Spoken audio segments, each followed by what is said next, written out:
Puji nama Tuhan, saudaraku yang kasih Tuhan, kita berjumpa kembali dalam renungan mingguan. Dan kali ini saya melanjutkan minggu yang lalu berbicara mengenai gereja kehilangan kasih, gereja kehilangan cinta. Dan pengertian gereja tentu Bapak Ibu sudah tahu ya saudaraku ya, bahwa yang dimaksud dengan gereja bukan hanya sekedar gedung gereja, tetapi orang-orang yang di dalamnya itu loh, yang kehilangan. Jadi hari ini kita akan berbicara mengenai gereja kehilangan arah. Seperti yang saudaraku lihat di belakang saya, sebuah gambar yang cukup menarik ya. Bagaimana ada seseorang yang kemudian bingung ke arah mana gitu ya. Ada ke arah yang sebelah kanan ini menggambarkan sesat. Kemudian kalau ke arah kanan seperti kita lihat ada gambar yang cukup bagus di sebelah kanan ini ya. Jadi kita akan coba melihat kehilangan arah. Kita buka di dalam 2 Korintus 11 ayat yang ketiga. 2 Korintus 11 ayat yang ketiga dikatakan demikian, tetapi aku takut kalau pikiran kamu disesatkan dari kesetiaan kamu yang sejati kepada Kristus. Sama seperti Hawa diperdayakan oleh ular itu dengan kelicikannya. Rasul Paulus punya kekhawatiran kalau jemaat di Korintus ini kehilangan arah. Disesatkan dengan oleh iblis yang memperdaya dia. Oleh keadaan zaman, oleh karena kesukaran, oleh karena keinginan-keinginan yang membuat orang akhirnya kehilangan arah. Aku takut, kata Rasul Paulus, kalau pikiran kamu disesatkan dari kesetiaan kamu kepada Kristus. Kalau kita setia kepada Kristus, maka kita tahu jalan yang harus kita pilih. Tapi kalau orang itu disesatkan, dia akan merasa hidup benar, tetapi sesungguhnya dia sedang menuju kepada sesat. Ya, bisa karena pikiran ini, mata hati dia, atau matanya tertuju kepada perkara-perkara duniawi, dan kemudian dia merasakan sudah berjalan di dalam jalan Tuhan, padahal sesungguhnya dia sedang kehilangan arah yang dimaksud oleh Tuhan. Nah, saudaraku yang dikasih Tuhan,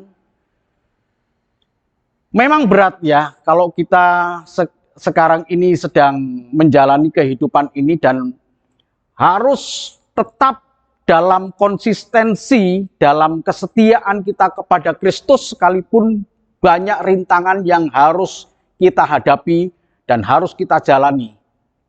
Memang berat, tapi percaya bahwa Kristus Tuhan, Roh Kudus akan memberikan kemampuan kepada kita untuk kita mampu melewati semuanya itu. Nah, saudaraku yang kasih Tuhan, ada satu ungkapan Tuhan Yesus yang menjadi perhatian kita kalau kita baca di dalam Injil Matius 7. Ya, Injil Matius 7 ayat 13 dan 14 dikatakan demikian. Temanya adalah jalan yang benar. Milih jalan yang benar. Tapi kita lihat Tuhan Yesus memberikan informasi kepada kita, jalan yang benar itu yang bagaimana?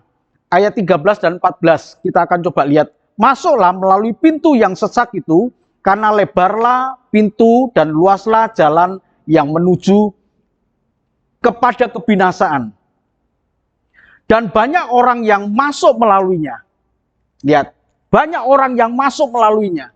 Banyak orang yang memilih jalan di sini. Karena kehilangan arah, maka banyak orang, dikatakan di sini ya, banyak orang akan memilih jalan yang menuju kepada kebinasaan. Dan banyak orang yang masuk melaluinya, ayat 14 kemudian berkata, karena sesaklah pintu dan sempitlah jalan yang menuju kepada kehidupan, kita perhatikan di sini, dan sedikit orang yang mendapatinya. Sedikit orang yang mendapatinya. Ini bukan perkataan saya, saudaraku. Tapi ini peringatan dari Tuhan Yesus kepada kita semua bahwa ada begitu banyak orang yang memilih jalan menuju kepada kebinasaan. Tapi sedikit orang yang masuk melalui pintu yang sesak ini. Ya, saudaraku yang kasih Tuhan, memang kalau pintu sesak itu tentu butuh energi yang lebih tinggi ya, kalau pintu sesak gitu ya. Karena kita harus bisa toleransi dengan orang lain, berbeda dengan pintu yang begitu lebar kita masuk ke situ, maka suka-suka kita ya, senang-senangnya kita saja, yang penting saya senang. Baik itu dengan perkataan, kita tidak bisa menyaring apa yang kita katakan, dengan perbuatan, kita melakukan apa saja sesuka kita, itu seperti jalan yang luas, jalan yang lebar. Tapi kalau pintu yang sesak, maka ketika kita masuk ke dalam pintu yang sesak dan kemudian bertemu dengan orang, maka siapa dulu nih yang mau ngalah ini gitu ya. Ada toleransi gitu. Ya, ada toleransi. Ya, kalau pintu yang sesak maka kita bisa mendahulukan orang lain. Ya udahlah, nanti saya setelah dia saya baru bisa jalan. Memang saudaraku, ini adalah menuju kepada kehidupan. Dan orang yang memilih ini adalah orang yang tidak kehilangan arah. Tapi kalau orang yang kehilangan arah, dia merasa bahwa jalan yang dipilihnya adalah jalan yang benar. Padahal jalan yang benar itu adalah jalan menuju kebinasaan. Begitu pula dengan ungkapan Tuhan Yesus ketika kita disuruh memilih oleh Tuhan Yesus. Mana yang kamu pilih? Allah atau Mamon? Tidak bisa dua-duanya. Pilih Allah atau Mamon. Ketika orang itu terikat, Mamon ini berbicara mengenai harta duniawi. Mamon itu money, uang ya. Jadi ketika orang kemudian memilih hal itu, ya, maka dia sedang menuju kepada kebinasaan. Tapi kalau orang memilih Mamon, maka dia kehilangan Allah.